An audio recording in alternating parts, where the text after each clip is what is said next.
ठाणे जिल्हा अधिकारी कार्यालय आणि सांस्कृतिक कार्य विभाग महाराष्ट्र राज्य यांच्या संयुक्त विद्यमाने शिवजयंती उत्सव 2026 मोठ्या उत्साहात साजरा करण्यात आला।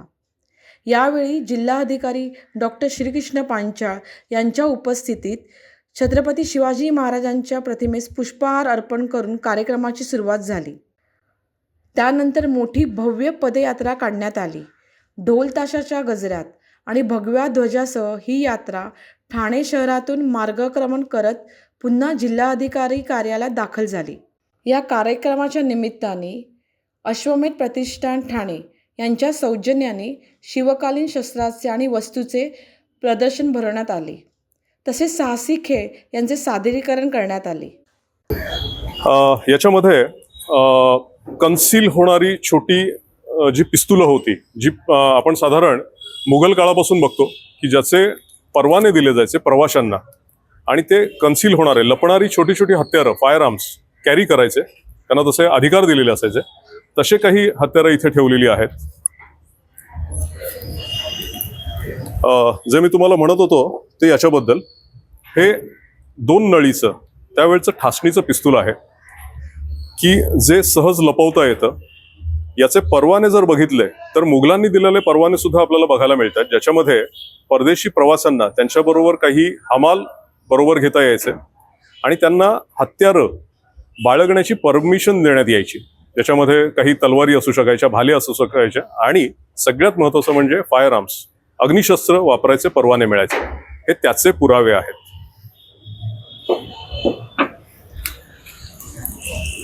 तसंच कार्बाईन, ज्याला आपण म्हणतो की जी एका वेळेला खूप जास्त गोळ्या फायर करते, त्याला मराठीमध्ये छानपैकी शब्द आहे कडाबिनी।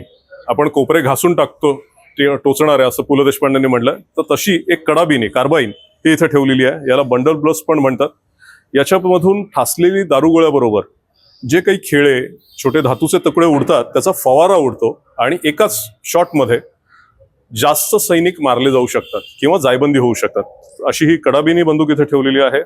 मागच्या बाजूला रणवाद्य आहेत। रणवाद्य हा एक असा प्रकार आहे की जो खरोखर अंगात स्फुरण चढवतो। खरं तर ह्याचा पिच असा काहीतरी असतो की माणूस ट्रान्समध्ये गेल्यासारखा भांडायला लागतो। तर तशी रणवाद्य, याच्यापैकी 2 रणवाद्य फक्त आज आपण इथे डिस्प्ले केलेली आहेत। त्याच्याच बरोबर वेगवेगळे भाले आहेत। महाराष्ट्राचं खास हत्यार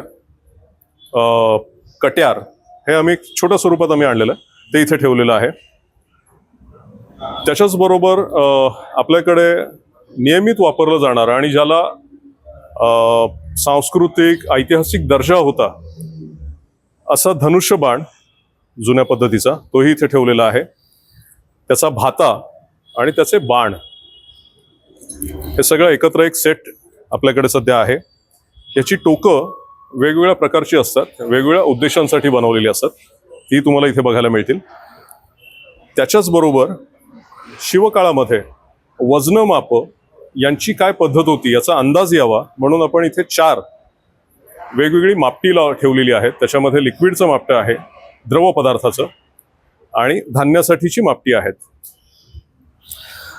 त्यानंतर त्या काळी जे लोटे वापरले जायचे, तांबे वापरले जायचे, तर त्याचे 2 वेगळे प्रकार इथे आपण ठेवलेले आहेत। हा जो आहे हा एकाच म्हणजे ह्याला सांधा नाही आहे, सिंगल कास्टमधला आहे, पंचधातूचा तांब्या। आणि हा जो आहे हा कथलाचा आहे। याच्यामध्ये दूध आणि ताक हे साठवलं जायचं, कारण तांब्याच्या भांड्यात जर असं साठवलं गेलं, तांबं किंवा पितळ, तर त्याच्यामध्ये विष होतं असं मानलं जातं, म्हणून हे कथलाचं असायचं।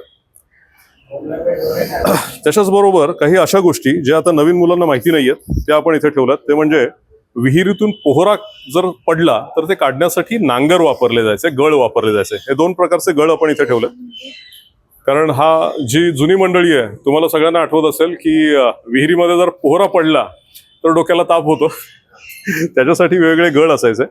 इथे घोड्याच्या जी लगाम असते, तोंडामध्ये जे घोड्याला लावलं जातं, त्याचे 2 हे ठेवलेले आहेत स्पेसिमन। त्याच्याच बरोबर 2 दोरखंड ज्या वेळेला एकत्र केले जातात, तर त्यावेळेला ते फ्रिक्शननी एकमेकाशी घासून तुटू शकतात। ते घासू नयेत म्हणून आपल्याकडे अशा फिरक्या वापरल्या जायच्या, अगदी हत्तीच्या अंबारीपासून तर बैलगाडी बांधण्यापर्यंत या अशा पद्धतीच्या लाकडाच्या फिरक्या वापरल्या जायच्या की ज्या दोरघट्ट करण्यासाठी असायच्या. त्याच्याचबरोबर जनावरांच्या गळ्यातल्या घंटा ह्या आता आपण मेटलच्या मानत असलो तरी एकेकाळी त्या लाकडाच्या होत्या. ही तशीच एक घंटा आहे, ती सागाच्या मुळापासून बनलेली आहे. धान्य पेरायची चाडं जी असतात त्याच्याबद्दल एक वेगळी गोष्ट अशी की आपल्याकडे जी संकल्पना आहे आदिशक्ती म्हणजे शक्ती आणि शिव की ज्यांच्या समागमाने सृजन होतं, तर ते दाखवणारी 2 चाडं आपल्या संग्रहात आहेत. याच्यामध्ये वृषभ दिसतोय तुम्हाला आणि या बाजूला आहे लज्जागौरी. या चाड्याचे फोटो 2-3 मोठ्या पुस्तकांमध्ये म्हणजे भारतीय कृषी व्यवस्थेवरची जी पुस्तकं आहेत तर अशा 2-3 मोठ्या पुस्तकांमध्ये या चाड्याचा फोटो वापरण्यात आलेला आहे आणि हे आपलं सध्या ठाणे जिल्ह्यात आपल्या संग्रहात आहे. त्याच्याचबरोबर वेगवेगळ्या प्रकारचे दिवे ज्याच्यामध्ये पळीचे दिवे, मोठ्या ज्या समया असायच्या की कीर्तनकार बुवा ज्या वेळेला उभे राहतात कीर्तनाला त्यावेळेला त्यांच्या चेहऱ्यावर उजेड पाहिजे म्हणून उंच समई असायला हवी, पण एवढा मेटल त्यावेळेला मिळणं शक्य नव्हतं. त्यामुळे असं कंपोजिट मटेरियल तयार केलं जायचं. खाली लाकडाचा खांब असायचा आणि वरती फक्त मेटलचं चाडं, कारण शेवटी इथे ज्योत पेटणार आहे.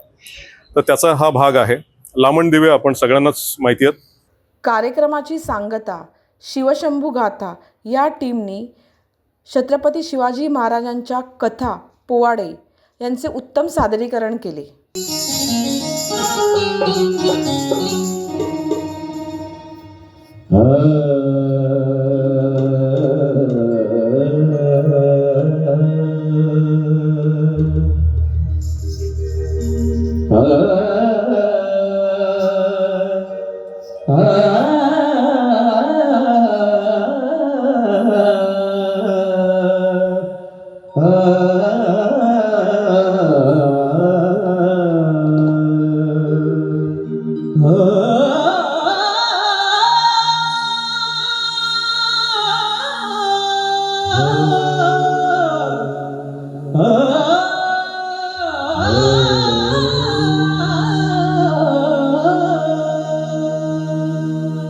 आयुष्याचा अर्थ आता रे कळला सीधा साधा, कळला सीधा साधा. माझ्यासाठी देव माझा तो छत्रपती शिवराया.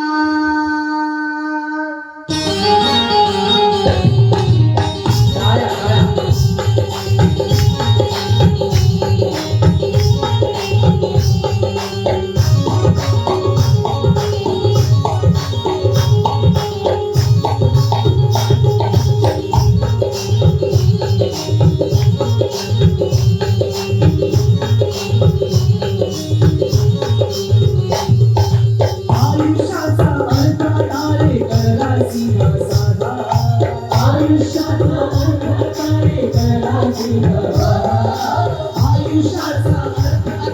कळला सीधा साधा, आयुष्याचा अर्थ आता रे कळला सीधा साधा.